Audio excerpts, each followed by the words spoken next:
Suppose you had been invited to a cocktail party, but you turned up late.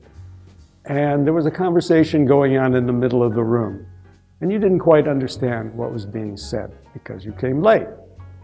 And you hung around the periphery of that conversation for a while, got the gist of it, you thought, moved closer to the center, and in fact, contributed a few observations to the conversation.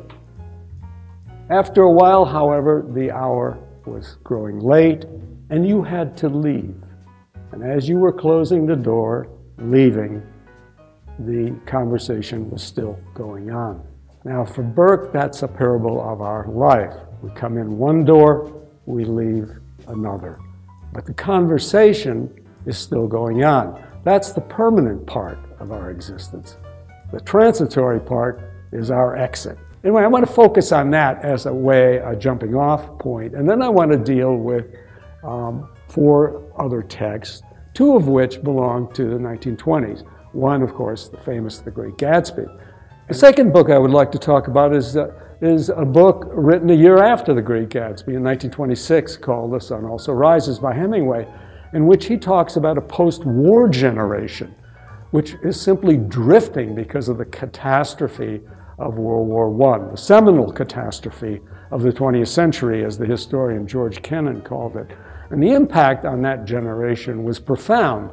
People just did not have a center. In other words, they were in the constant state of flux. The third text I'd like to do comes a few years later by the African-American writer Nella Larsen. And appropriately, the name of her text is Passing.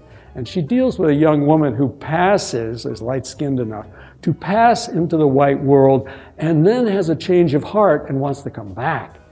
The fourth book is Philip Roth's great novel, perhaps the best novel he ever wrote, called A Human Stain, in 1998, in which he tries to take an assessment. He's writing a passing novel, but he's doing a lot more.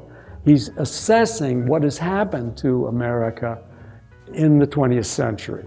Please join me in the spring of 2019, where we can talk about the history ideas that emerge from these texts, because it's a quite rich body of literature.